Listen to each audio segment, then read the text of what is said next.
Hi, everyone. I'm Don Saucier. I'm the Faculty Associate Director of our Teaching and Learning Center, and you found your way to our Professional Development Series. Um, this is our last meeting of the academic year, so I'm very excited about it. We're going to have a teaching chat today, but before we do that, before we do some announcements, we begin with a land acknowledgement. All right, just give me a thumbs up, Don, whenever you see what I want you to see. Okay, cool. Here we go.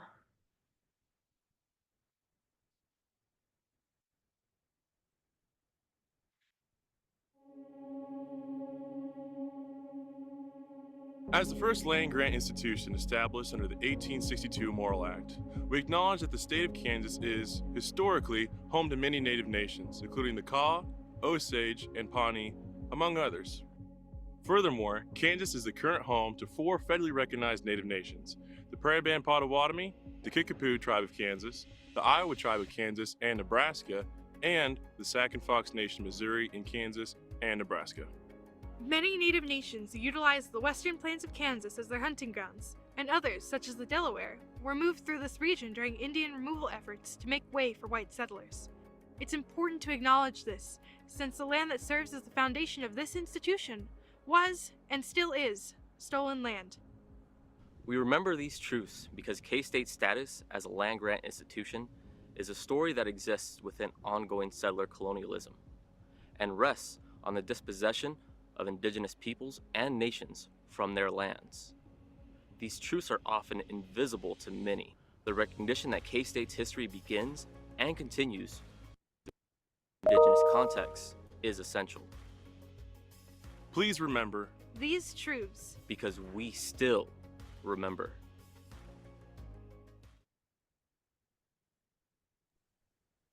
Thank you. If you've been to our professional development series before, you know that we met at noon throughout the course of the entire academic year, and we plan to do the same thing next year. So we look forward to that. Also, we have a lot of events. All of our events are archived on our website. So if you want to check those out, those are fantastic. They're available for asynchronous viewing. If you watch enough of those events, if you attend enough of our events, you do the post-event surveys, do some reflection stuff, it's not that hard. You become a TLC professional development certificate earner. And Ashley's going to drop the information there in the chat. If you're not on this call live right now, the information is also available on our website. And if you're looking to get that information, that application submitted either for the professional development certificate, which is available for graduate students, staff, or faculty, or potentially be a TLC fellow, which is something reserved for faculty, you can check that out and you can submit by Friday, May 30th, end of day. That's something we're very excited about. Each year we get a number of people earn the professional development certificate and become TLC fellows. And TLC fellows often then present that next year as part of our professional development series, which is super cool. We also are very excited that we'll be having our 4th annual SOTO Showcase this coming Monday, May 12th from 1:30 to 4:30 in Hale Library, room 181. SOTO is an acronym that stands for Scholarship of Teaching and Learning.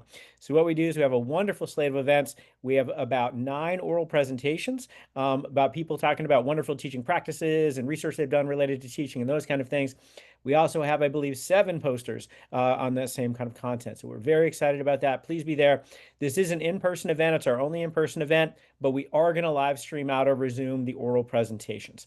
So the presenters will be there in person. We hope most of the audience is in person, but if you need to watch those over Zoom, those will be available then.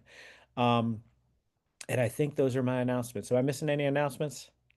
All right, Ashley says no. She's giving a thumbs up. So teaching chat, the way I kind of think about it is this is kind of like TLC office hours, or I guess instructor hours. We call them student hours, not office hours. So this is TLC instructor hours.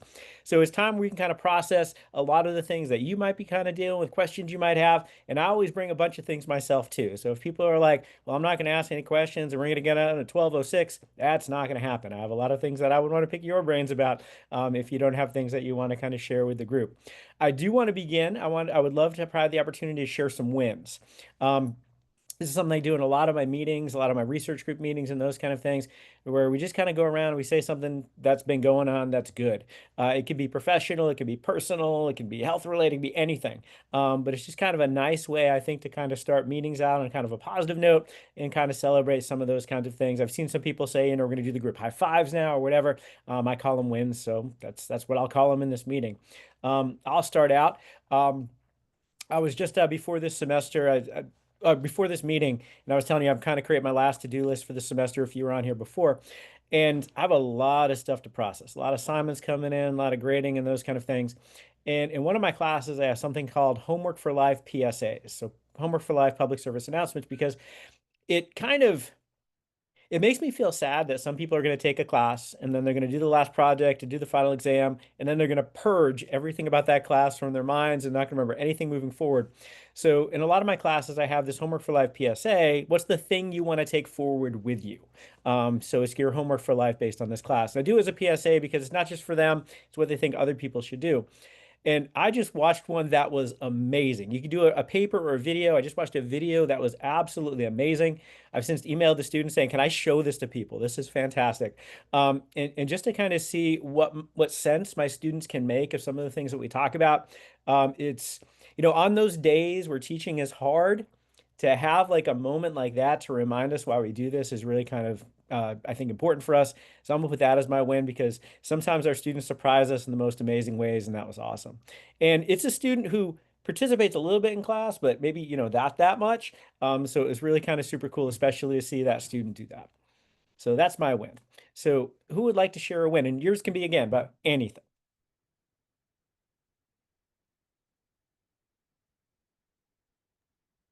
Let's say I can go next. I'll just give like a big one, which is kind of like the whole point of grad school, is that I got a job this semester. So yeah, I think a couple of you might know this, but I accepted a visiting position at Denison University.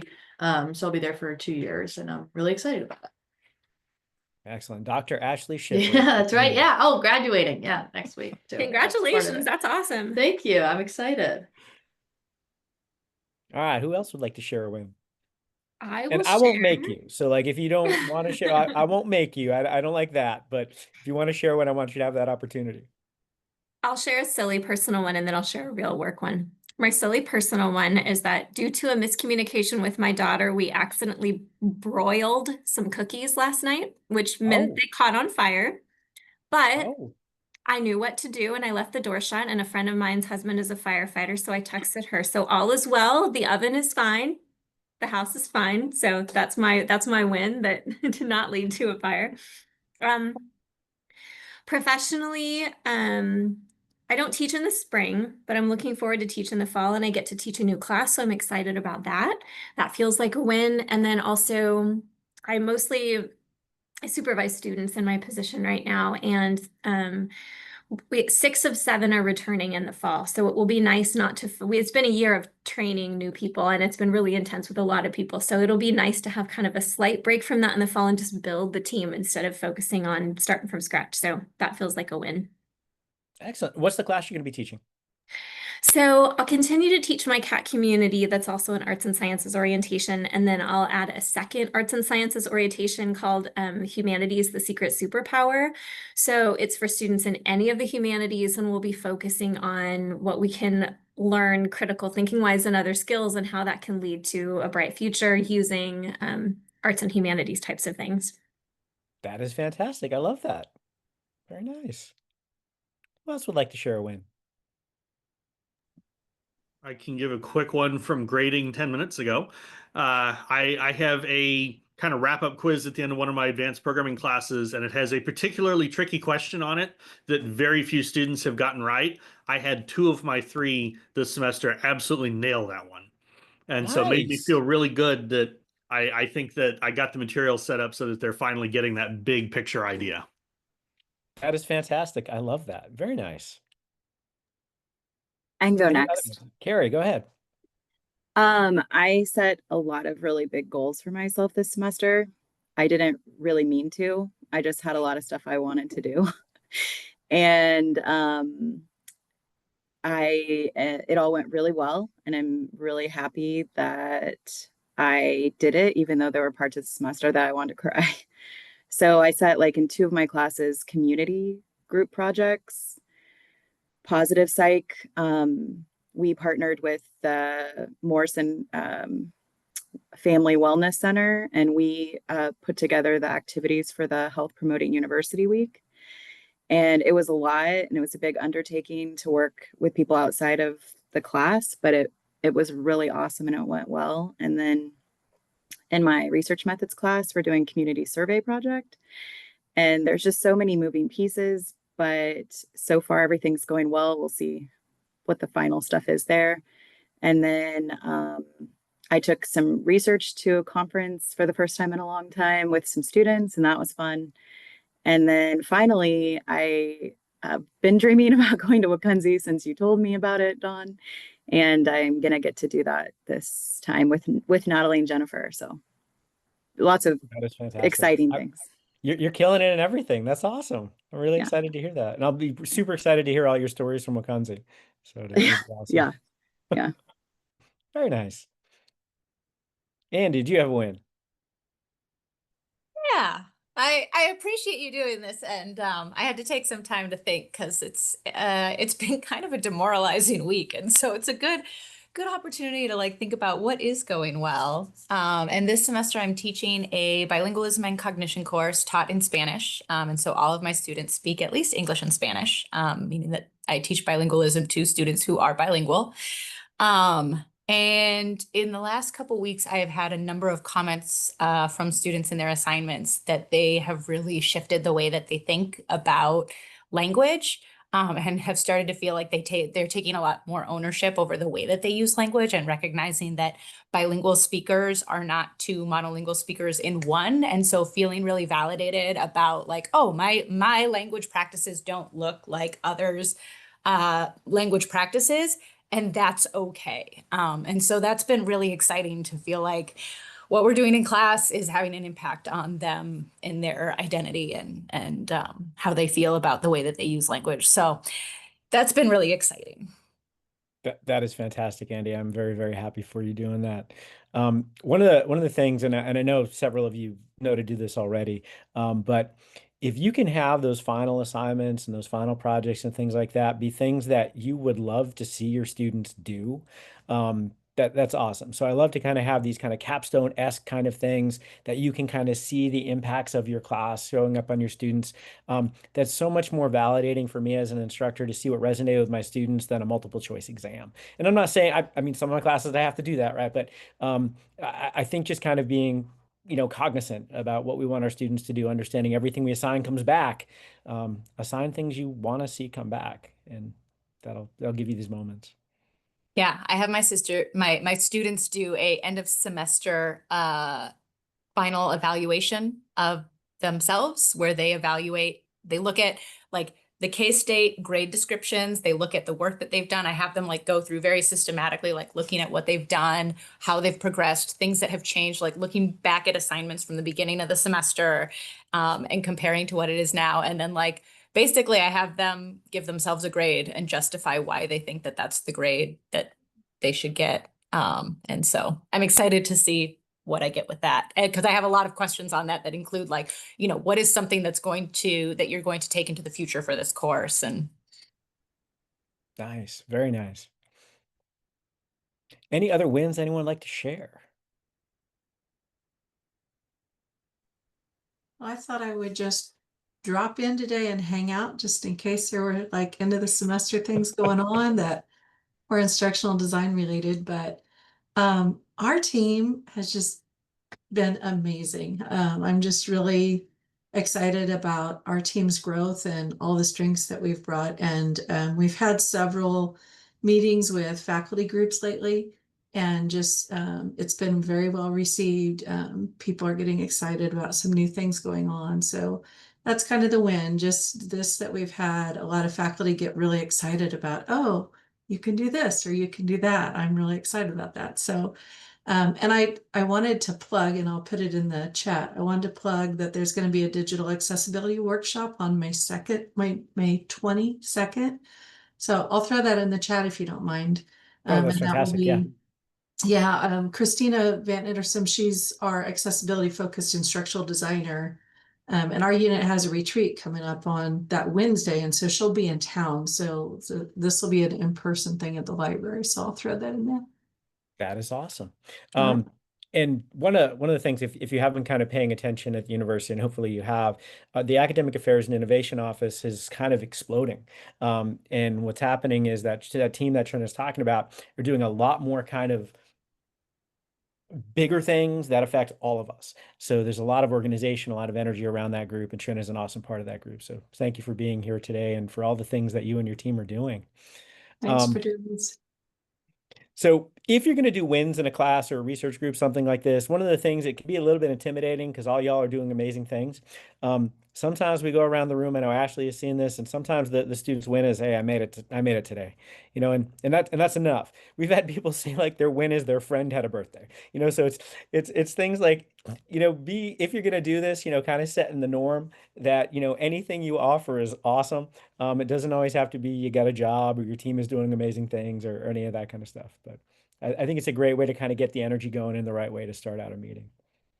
So I have a number of questions that I'm going to ask if y'all don't have things to talk about, but I want to give you the opportunity first to kind of raise any questions or issues or concerns or more stories you want to share because this is your time. So, because if it's not your time, it's going to become my time. So you can use it first. All right, Melissa, what do you got? I do. I have a question. Yeah. So I'm curious what you all do in response to students' reading decreasing more and more and more. I've seen little touch points on this, from Chronicle of Higher Ed and various places and personal experience. Like, this is nothing new, but students just aren't reading anymore. And the length of things they're willing to read is getting shorter and shorter. So I would just love to know what you all do about that, because on the one hand, if it's the content that they need is the answer to say, well, let's do it in different ways then. We'll do podcasts, we'll do videos, we'll do shorter pieces, we'll do social media that's credible, we'll do this and this and this, and we don't have to read. On the other hand, I also worry, okay, well, are we just not reading at all anymore? Is that just not an expectation anymore? Or if it's in a field that reading is just embedded in that particular field, you're fighting twice the battle. So I don't know that I have a specific question here, but what do you all do about this decrease in reading with students in college and their decrease in reading skills? It's a fantastic question. What do people think?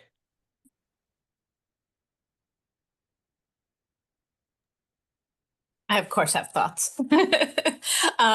First to say that this is a big challenge and that there's not an easy answer.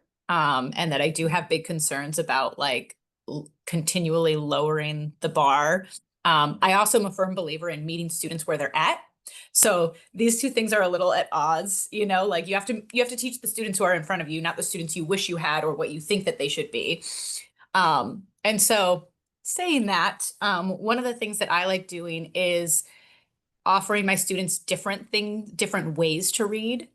So sometimes giving them very short texts and asking them to do a more in-depth analysis. So an activity like believing and doubting, where they first read it through, believing everything fully, and then reading, and then responding to some questions, and then going through and reading it again, being skeptical, and then kind of responding that way.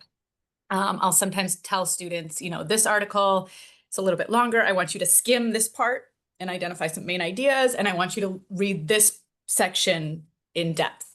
I think that one of the things that we see with declining reading rates is that students don't have a concept of different ways to read. And so providing them with that, here are some ways that I recommend that you engage with this reading, to show that it's you don't read the same thing, or you don't read the same way necessarily all the time. It depends on what the objectives are. And so stating really clearly, the objective with this assignment is this. This is the way that I recommend that you engage with the reading. So that's one idea. I'm happy to hear others. I think that's helpful. I know you named a few, Andy, but can you or other people, what are the specific ways you'd have people read? You said, for example, read this as a skeptic, or read this to really look for details. What else would you add to that list in terms of here's the objective for reading something?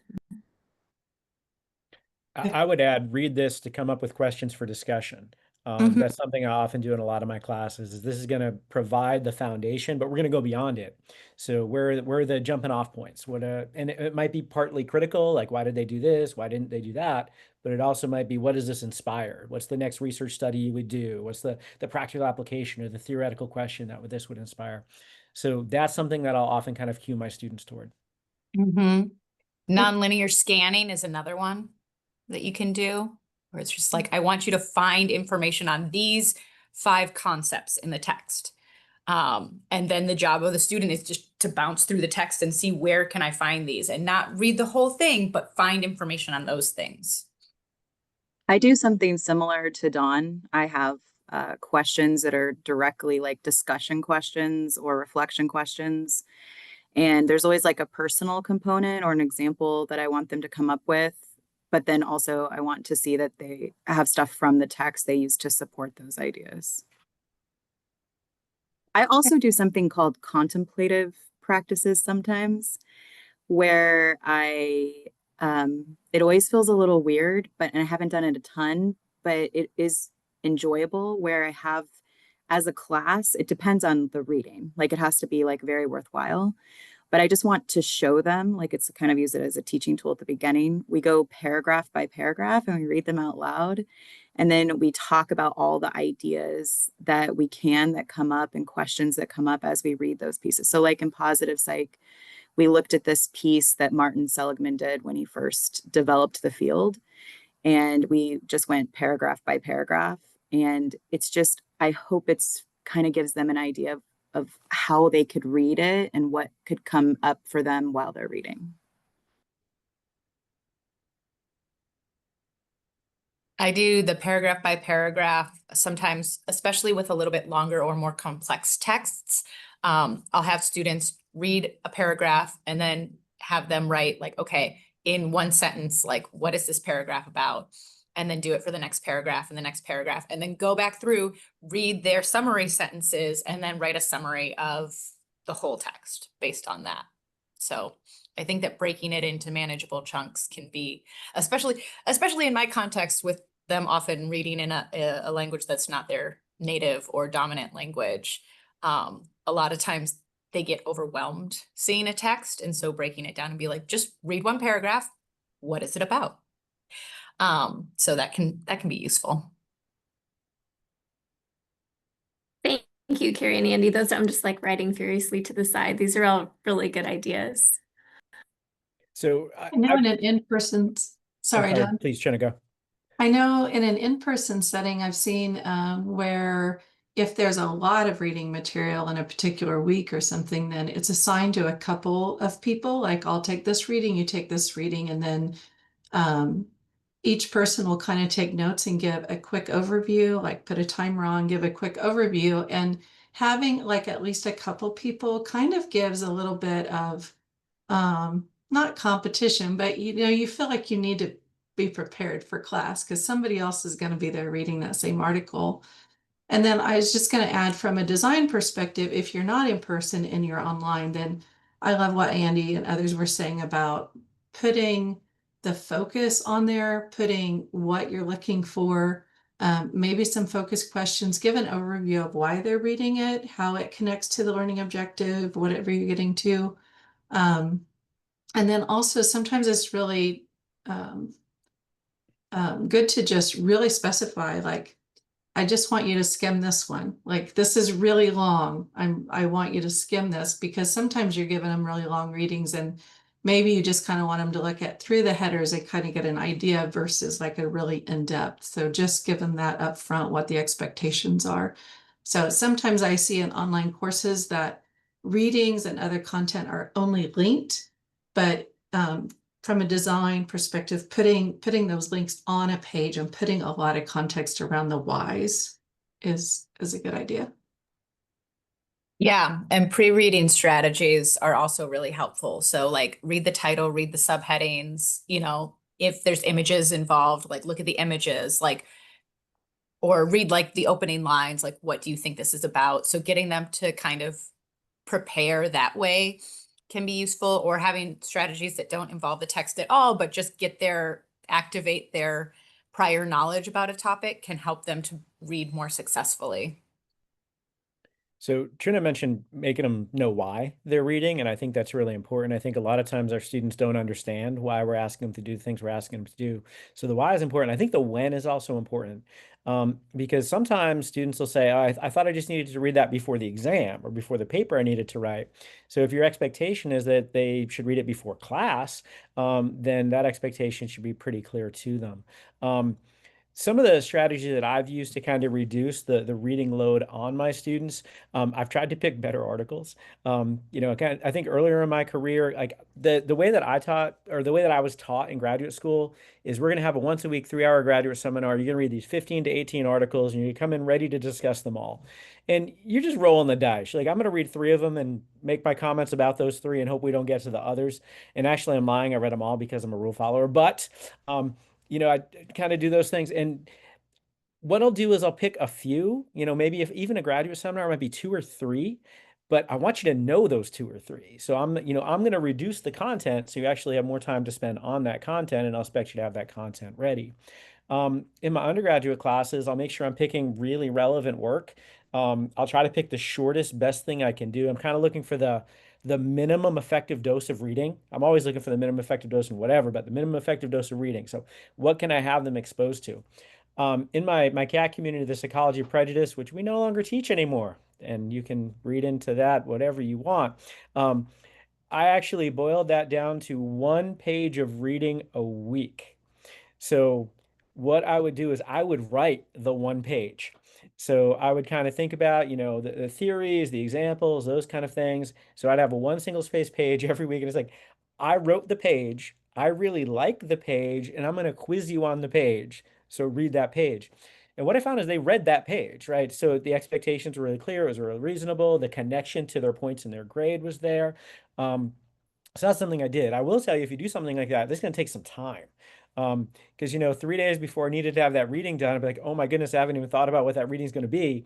And kind of cobbling those together that first time was a little bit hard. Once I got them there, it was an easy revision semester to semester. But if you're going to do something like that first one, it's hard.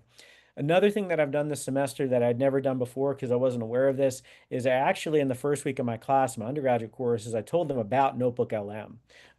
And because what I wanted them is to have some exposure to the reading rather than no exposure to the reading. And I was kind of realistically, but not necessarily happily, realizing a lot of my students make the decision not to read it at all.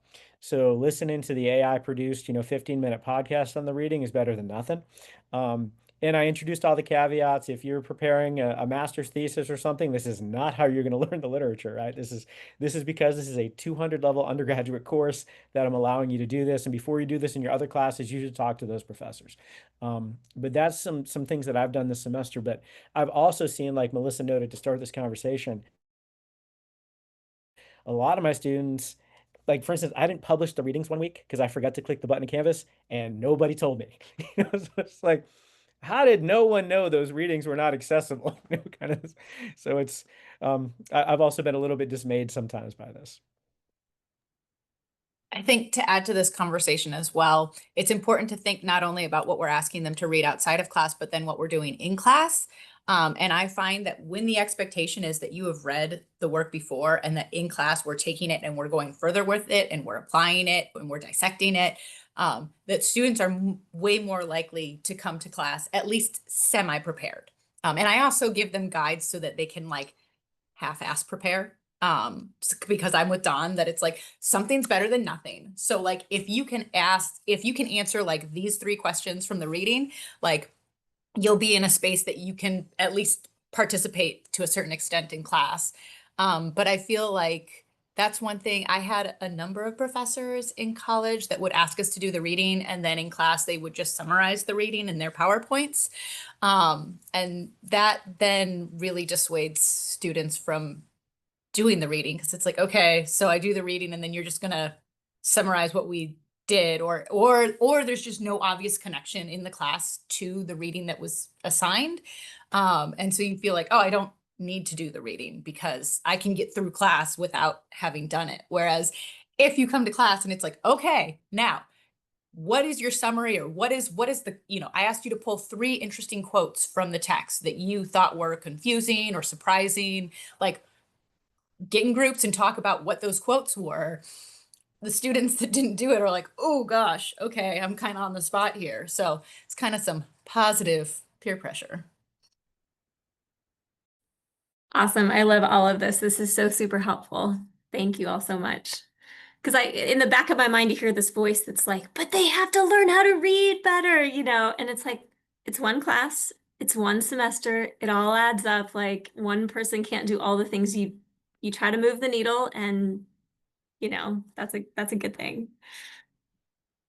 So I'll kind of ask this as an extension. Are you first, but then our students, are they pleasure reading at all? Because I still read something non-academic every night at bedtime. It's part of my nighttime routine. Do they read anymore? Like, is this a leisure activity anymore? I think there's some rare instances of it, but not a heck of a lot. But I'll also, so when I was in grad school, so it's getting to be almost 20 years now. So I'm like, okay, this is not a new problem. One of the classes that was taught in the English department is still taught. It's in Intro to Children's Literature, and 95% of the students in it are future elementary school teachers, and it's a required class for that program. And a fellow grad student did a project on that class and on reading and on the students, and it was her master's project. And ultimately, she came up with the conclusion that for students taking this class, and there's usually 3 or 4 sections a semester, the overarching goal is make them love reading because they don't love to read. And these are future elementary school teachers that math and reading are like number 1 up here. And they're not opposed to reading, but they're not in their love of it. They're not doing it by the end of the semester, they're usually like, it was so nice to read all these really great books, and I never do that. So on the one hand, I don't think they are, but I also don't think it's been that way for a while. And I think it's a college thing. You do so much reading or so many other things that they're just like, anything optional that I'm going to make time for, I'm going to do. I also think there's probably an eye strain issue for students that we're looking at screens so much more than we ever did and looking at people less, that the idea of looking at a book is more of this, even though it's not a screen, it's still, you're focused on an object. And so it may be less appealing to people. I have no idea. But I guess of course, I don't read on a Kindle. A lot of people are reading on a screen, even with books. So I don't know. Those are my thoughts.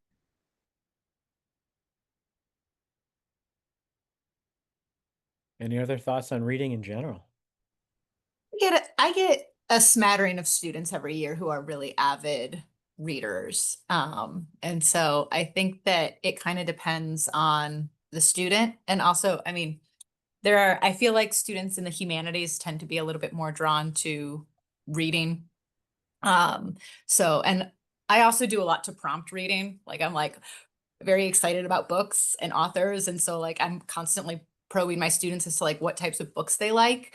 And I find that a lot of students do like reading, or the concept of reading at least, but a lot of them do say like, I just don't have time, which to be fair, I also did not have time when I was in undergrad and grad. So I think that it's hard to kind of judge undergraduate students for not reading for pleasure when they're reading a lot just for their schoolwork. Yeah, I use it as the example of intrinsic motivation being taken over by extrinsic motivation. Is reading is you used to read because you like it, then you read because we made you. It's hard to go back to reading because you like it. Yes, I did see the Common Read this. I don't know much about it, but I'm excited about it for the little blurb that I had seen. And Melissa, thank you for dropping that in the chat. It's called Together, the Healing Power of Human Connection in a Sometimes Lonely World. I'm very excited about that, especially because my Psychoprejudice class, which we no longer teach, has become a Psychology of Social Media class. So I think it's going to fit very nicely into that. Tiny little tangent. What I'm reading right now is like these YA books written by an author named Karen McManus, because my daughter had gotten a book that for like a birthday and she kind of wasn't into it. And I was looking for a book. She said, you should read this. My friends liked it. And now I'm like 4 books deep, kind of into this stuff. So it's super engaging. It's trash, but it's amazing. So I highly, if you're looking for a page turner, anything by Karen McManus is the way you want to go.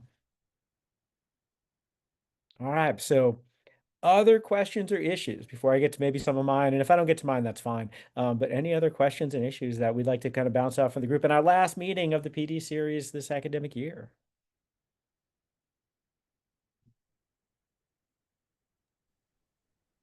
I do have something that I would love, just like some inspiration, would be like, what do you all do when things implode at the end of the semester and suddenly you're dealing with a situation that requires a lot of your time and you don't want to do it and you have a lot of grading to do and you're trying to figure out the motivation to do the things you need to do.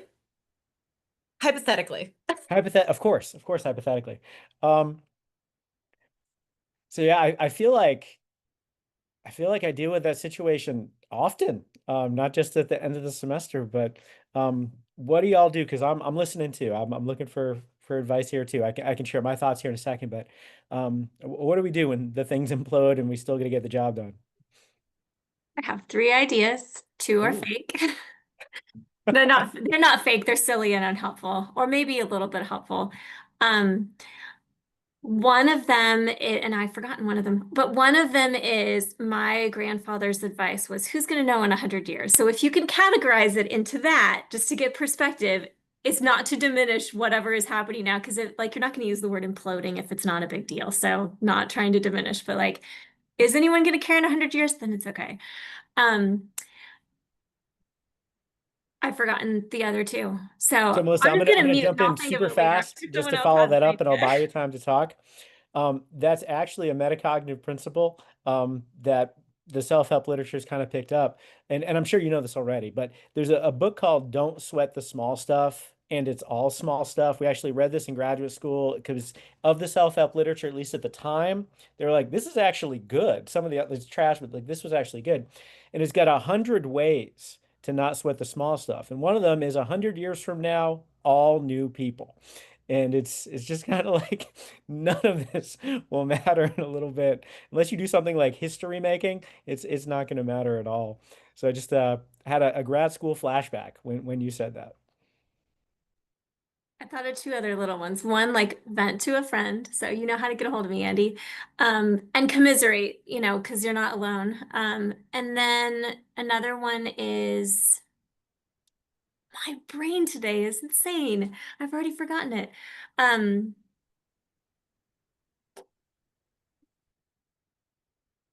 So one thing, and I give this advice to all of my students. So I teach a principles of college teaching class. We talk about the end of the semester chaos and dealing with all the stuff. And one of the things that I sometimes see, not just grad students, but some of our colleagues do, is they complain about their students on social media. Don't do that. That's not a digital footprint you want associated with you. So when we commiserate, do that over coffee, but don't do that over Facebook or Instagram or whatever your social media preference is. So keep it off there. So that'll be my little PSA for now. I Oh, and so we remembered got mine and put focus. it in the Yeah. chat. Do any of you know Anne Lamott or her book Bird by Bird? I bought the book because you told me to buy the book like a year or 2 ago in the PD series. Oh, I did. Oh, okay. I forgot. Is that the one that has shitty first drafts? Yes. Yeah. Yes. Okay. Yes. Yeah. And you can find excerpts of all the stuff online, but yes. So, and she's funny too. So she tells a story of, I think it's her brother and her dad, unimportant. He has this big project, and I think he's in elementary or middle school, where he's supposed to create this whole big project about like 50 different kinds of birds. And he procrastinates, and then it's like 3 days later, and he's imploding, life's imploding because of this big, huge project and stuff like that. Doesn't take procrastination for that to happen. It can just happen even if you've done all the things you're supposed to. But his dad talks to him and just says, buddy, we're just going to take it bird by bird. Like, we're just going to focus on one bird. Because if you focus on all of the things all at once, that's when overwhelm happens. And if you know Brene Brown, overwhelm, the appropriate response to overwhelm is to stop. And so if you're like, but I can't stop, then you can either be overwhelmed and stop, or you can keep going and try to figure out the overwhelm. So just taking one thing one at a time, focusing on what you can control and letting go of the rest. And then reminding yourself that of all the people in the whole world, there's probably people who can handle it better, but you're probably handling it better than a lot of other people. And you don't have to go into comparison. You can say, am I doing the best job with the situation that I possibly can at this point in time with the tools that I have, with everything going on in my life? Yes, I am. Then like everything else can just be, and it's just your best at that moment is okay. And your best at that moment might be different than what you could have done 6 months ago or 6 months in the future. And it's still your best and it's okay. I would also add that self-compassion, and Kristen Neff has great work on this. It was very hard for me, but she has some great practices on her website to kind of help. And I would also say, let yourself feel all of your negative emotions. If you have to cry it out, do it. Like really lean into it and let yourself feel it. Find good friends that will sit in your pain with you. And then obviously, once you feel good with that, you can start perspective shifting and things like that. But definitely be kind to yourself. I give that advice to so many other people, and I have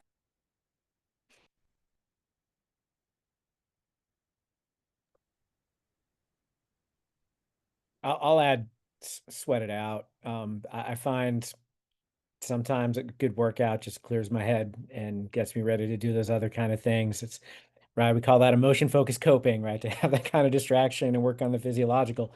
But that finding what works for all of us in those moments and trying to make, I try to focus on forward progress, kind of the one bird at a time, the one bite at a time, all those kind of things. And as long as I'm not going backwards, we're probably going to be okay. And to share a story, I've probably shared in here before, and this was the beginning of the semester stress story, is, a couple days before the semester, I'm not ready to teach at all. My colleague, Steve Kiefer, is like, "Hey, how you doing?" I was like, I am overwhelmed. I am super stressed. Oh my God, I'm not ready. And he said, "Oh, don't worry about it." And I was like, "What do you mean don't worry about it? Are you ready for the semester?" He's like, "Absolutely not." I was like, "Then how are you okay with this?" He's like, "I've always been ready for the semester before, and so will you." So it's just, I think, just kind of believing you'll get it done. You'll get through it. And in those, I don't know how it's going to happen. I don't know where the hours are going to come from. I don't know how the tasks are going to get done, but they always get done. So I think sometimes not just the compassion and the grace, it's just the belief in yourself. Like, hey, I'm gonna get through this. It hasn't got me yet, and it probably won't get me this time either. But just that'll yeah, that's how we get through every semester in grad school. Yeah, that's one thing. Go ahead, Trina. I can't cite where I heard this, but I remember listening to a podcast or something, and it was about talk to yourself like you talk to a friend. So, there's that kind of self-degradation we do and that negative talk we do. And this person was suggesting, like, would you talk to your best friend this way? Would you look at your friend in a mirror and say these things about her? Would you talk about, how you're getting your work done or whatever the situation is? So kind of removes yourself and your feelings at that moment too, and think, how would I talk to a friend who is going through this right now? I need to give myself that pep talk. Trina, I love that. That is fantastic. Yeah, that's helpful. Oh, go ahead, Russell. My friends and I have this quote that we use that it's a little deprecating, but I like it a lot, that it just says, "Meh, I'll make it. I always do." And somebody posted that and said that helped them through grad school. It's just, I'll make it. I'll get there. The one thing that has always worked for me, much to the chagrin of my friends, is I just tell them that the week before school starts and the week of finals week, I am socially unavailable. I just tell them, it's like, I'm not listening. I know you want to go hang out and do stuff. I do not exist for that week. And that way, if I do have free time, it's a wonderful blessing and I can go out and have fun. But I'm just opening myself to that expectation of, if I need a night to just sit in and chill or grade or whatever, I'm not feeling obligated to do other things. I just clear that off my calendar so I don't feel that social obligation. Yeah, beginning of the Down quotes semester, from I y'all. always This is amazing. Yeah, I always tell myself at the beginning of the semester, like, I just need to be first day ready. Like, the whole semester doesn't need to be like, I just need to have enough together that my students think that I'm really well organized and that I have like a general plan. So like, I call that first day ready. I'm like, I'm first day ready. I have day 1 down. Day 2 will come later. But I have So a how harder many of you time have at the done end this? of the 'Cause I've done this. semester. How many of you done this? I've done this recently where I'll be like, I'm gonna have all the information for that assignment on Wednesday, and I have no idea what that assignment's gonna be when I'm telling that on Monday. But it happens, right? I'm ready on I Wednesday. did that just yesterday. I will have this assignment for you. It will be open on Thursday before class, and I made it last night. So Yep. Nice. I wrote a model solution for a final project on Sunday and then posted a announcement that said, here's the final project now that I know what it is. It's That okay sounds to fantastic. under promise and over deliver. Like I've had times when I'm like, I'd like to have this done by Wednesday, but I have to have it done by Friday. I have learned, do not ever tell people I'll have it done Wednesday. Tell them Friday, and then you're either okay or you get it earlier. And also too, the first day ready thing, like, yep, been there. But also thinking your first day ready, but you've also been doing this for how many years and how many semesters. And even if it's a new class, you've taught other classes. If it's not a brand new class, you've taught it before. Like you're bringing that all to the table. You've been preparing for the first day of class for the whole length of your career, however long that might be. So it's not, it's okay. Yeah, it does get easier as you pile on years to be like, I don't really know what I'm doing in class today, but you know, that's fine. Like I do have expertise in this. And like worst case scenario is that you have a terrible class. Like not every class is going to be amazing. Some are duds, and that's fine. I say this a lot. One of my favorite parts about higher education is we get a lot of do-overs. Well, and also I think too that I mean, we had 3 or 4 confessions just now about, oh, I've done this, I've done that.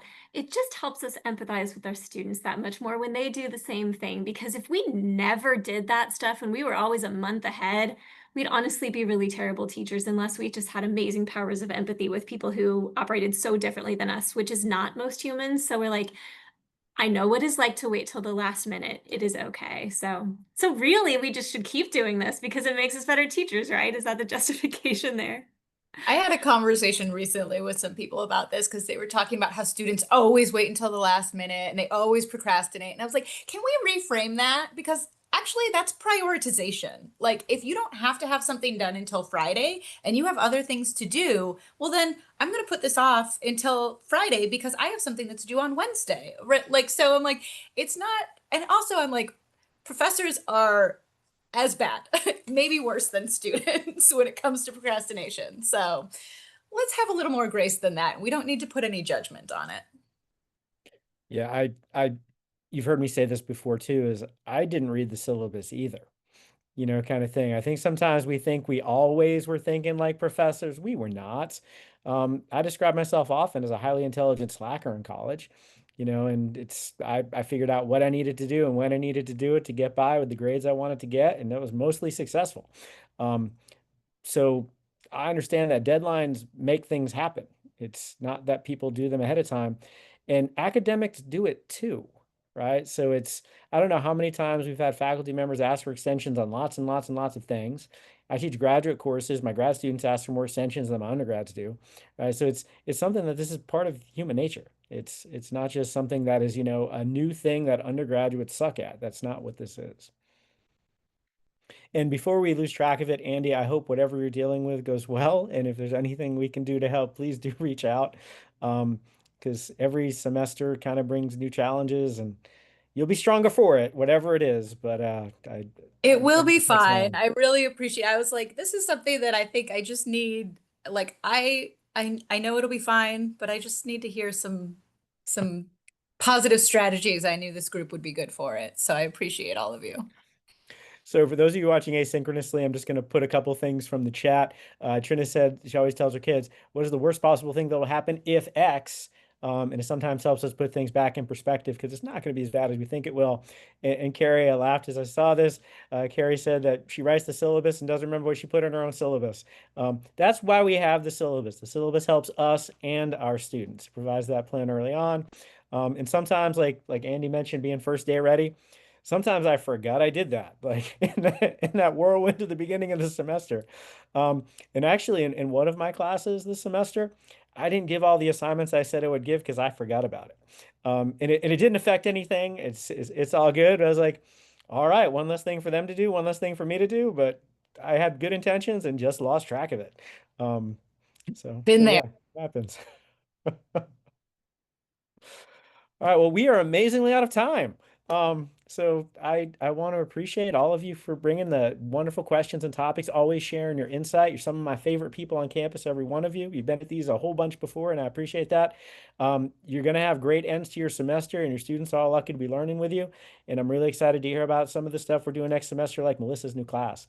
So this concludes our professional development series for this academic year. Ashley's dropping stuff in the chat about the post-event survey and also the professional development certificate and fellow opportunities. Remind you about that SOTO showcase coming up here on Monday. So I hope I see you soon, but it won't be as part of the PD series until August, where I hope I see all of you again. So all of you have a great, wonderful rest of your day. It was so nice to see you. Bye, everybody. Bye, y'all.